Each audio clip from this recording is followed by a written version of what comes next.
C'est presque de l'info, c'est la revue de presque de Nicolas Canteloup.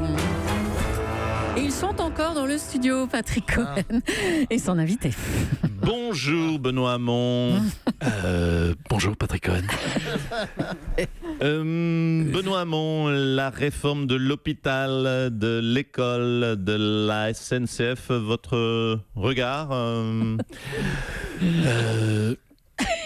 Écoutez, j'y vois une forme de cohérence.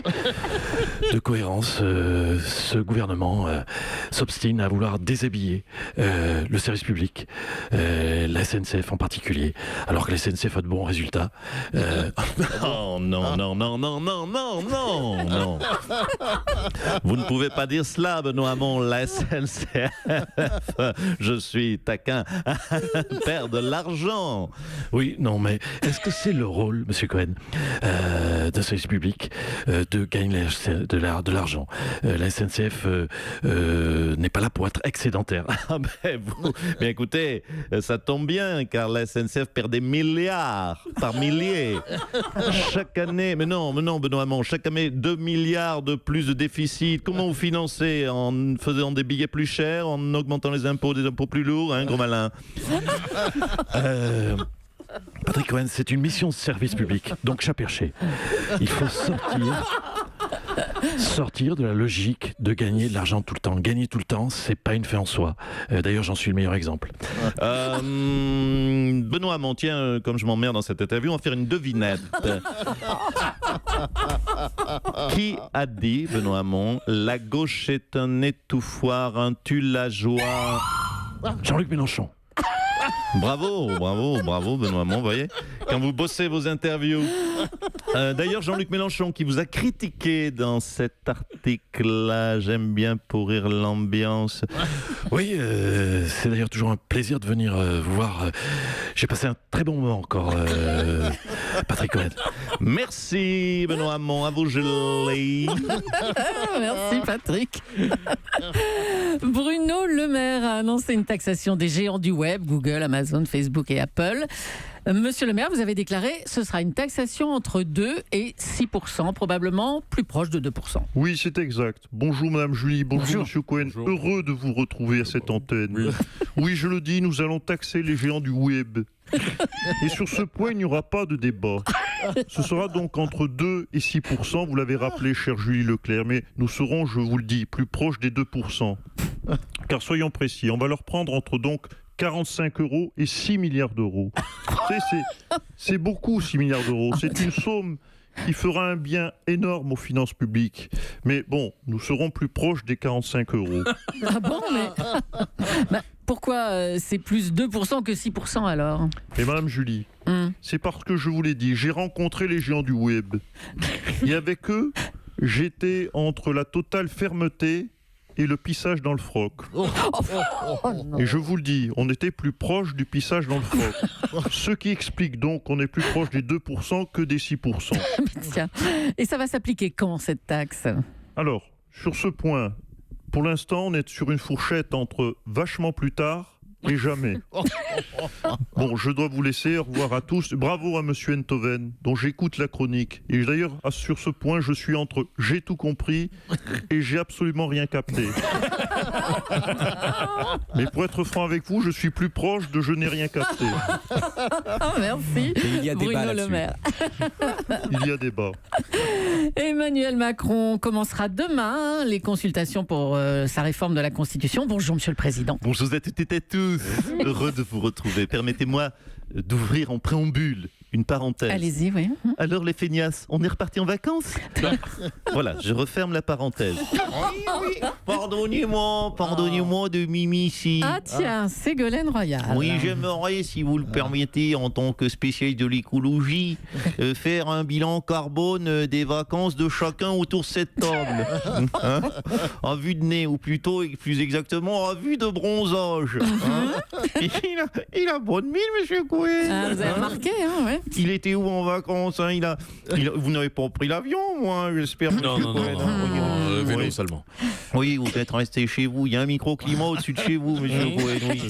Qui n'a pas pris l'avion Daphné? Moi, j'ai pas Raphaël pris de vacances. Alors. Oh, vous êtes Non plus courageux. avec Je Julie, peux pas on est l'intéresser. resté. Oui, Ouais. courageux, monsieur Cobrol non plus. Oui. On a un Par peu contre- l'avion. Oui. Par contre, vu la mine de Marion Lagordère, je pense qu'elle est restée. Hein, on voit qu'elle a un bon bilan carbone sur son visage. Hein, Julie aussi, c'est bien, je vous félicite, mesdames. Vous êtes Allez, l'exemple de merci. cette station. Merci d'être passé, Ségolène Royal. Allez, reprenez sur la Constitution, monsieur Macron. Merci, c'est à moi? Oui. Merci. Donc je disais, je vais réformer la Constitution. Nos institutions ont besoin d'un coup de jeune, ça perd l'hypopète, de la modernité, que diantre. Nous sommes en 2018, nom d'un petit bonhomme de bois. Alors, vous voulez réduire le nombre de députés, hein? Oui, je pense passer de 577 députés à 4. Mais je pense que ce sera plus proche de 4. À 4? Mais enfin, ça va servir à rien. Mais tout à fait. Mais ils ne servent déjà à rien, Madame Julie, ouvrez les yeux. J'ai une majorité de républiques bananières et je gouverne par ordonnance. Alors vous savez, 577 ou 4, je ne vois pas quelle différence cela fait. En plus, les 3/4 sont nuls, je prends toutes les décisions moi-même et je n'écoute pas leur avis. Alors, 573 de plus ou de moins, vous savez, on est Oh plus là là là. Et vous voulez limiter à 3 le nombre de mandats pour un sénateur? Tout à fait, car je pense qu'il est essentiel. Alors ça, jamais. Il y a des choses qui ne passent pas. Un groin, c'est tout. Gérard Larcher, bonjour. Alors c'est vrai que vous êtes président du Sénat, vous avez même annoncé que vous pourriez bloquer cette réforme. Ah, tout à fait. Bonjour à tous. Moi, vivant, jamais, je vous le dis, jamais cette réforme ne passera. 3 mandats de sénateur, mais ouvrons les yeux, ce n'est rien du tout. Le premier mandat, ça sert pour se mettre en confiance. C'est important de se mettre en confiance. Prendre la température des lieux, ranger ses petites affaires. Au deuxième mandat, on commence à repérer les gens avec qui on aime manger à la cantine, avec qui on aime s'asseoir à table. Et au troisième mandat, on se prépare à travailler. Ah, bah, dis donc. Et donc vous travaillez au 4e mandat, c'est Oh ça? non, pas du tout. Au 4e mandat, on fait un bilan de la préparation du 3e mandat. Et au 5e mandat alors? Vous travaillez au 5e alors? Mais pas du tout, malheureuse. Oh. On se repose, on a déjà 4 mandats dans les pattes. Et si Macron passe en force alors? Eh bien, si c'est le cas, je vous le dis solennellement sur votre antenne d'Europe 1, Oui. j'entamerai dès l'annonce une grève de la faim. Ah non, Oula. non, pas d'imprudence. Oui, alors donc, oui, vous avez raison. Je demanderai à Jean Lassalle de le faire à ma place. Oh, bah tiens, justement, Jean Lassalle, cette limitation à 3 mandats successifs ne vous concerne pas. Hein. C'est pas pour les communes de moins de 3500 habitants. Tout à fait. Vous êtes pointu en politique, Mme Gély. Cela ne me concerne pas, car je vous rappelle que je suis député de la 173e circonscription des Pyrénées-Atlantiques, ce qui correspond exactement à un triangle de 4 côtés, dont les 4 points cardinaux sont la forêt de l'Ourdiossichère au nord, à l'est au sous-bois de la vallée d'Aspe, au sud au ruisseau de la Mure et à l'ouest à une flaque d'eau. Soit un peu plus de 3500, un peu moins, pardonnez-moi, le lapsus, Moins. un peu moins de 3500 habitants, puisque cela fait en tout et pour tout un habitant et 6 belettes. 6 belettes. Pardonnez-moi. 5 belettes. Ah bon? Puisque je suis au regret de vous annoncer que Mathilde nous a quittés ce week-end.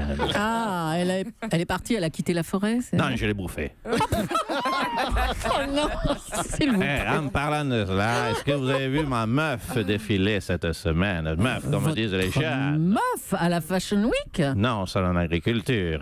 Ah bon? D'ailleurs, je tiens à dénoncer un outrage. J'ai vu M. Vauquiez qui avait mis la main aux fesses. Mon épouse, je le dis, cher monsieur Vauquiez, ces choses-là ne se font pas. On ne touche pas à l'arrière-train de ma femme devant les caméras. Je vous provoque donc un duel, monsieur Oh Vauquiez. là, oui, on va l'avertir, on va lui passer le message. Merci Jean Lassalle. Allez, pour terminer, on va revenir sur le palmarès des Césars et on va recevoir Jean-Pierre Bacry. Bonjour Jean-Pierre. Ouais, bonjour. Attends, excusez-moi, 2 secondes. Qu'est-ce qu'il y a ? Je sais pas où je l'ai foutu. Vous cherchez quoi là ? Mon César. Votre César. Ah ben non, non, forcément, oui, je l'ai pas eu. Donc, non, vous ne l'avez pas eu, non. Vous êtes un peu amer, hein, Jean-Pierre. Non, pas du tout. Pourquoi je serais amer hein, en plus, c'est un immense acteur qui a eu le César. Comment il s'appelle l'autre con là qui le sait dans le studio? Daphné, Patrick, c'est qui a gagné à ma place C'est pas vous. Marion qui connaît l'actu par cœur. Attendez, c'est Swan Arlo pour Petit Paysan, c'est ça? Voilà, c'est une évidence. Swan Arlo, Petit Paysan. C'est pas un film, c'est le salon de l'agriculture. Le gars, il a donné la réplique à des vaches pendant 1h30. Il a été meilleur acteur que moi. Donc je préviens tout le monde. Je vais refaire la gueule pendant 10 ans, il sera légitime. Europe 1.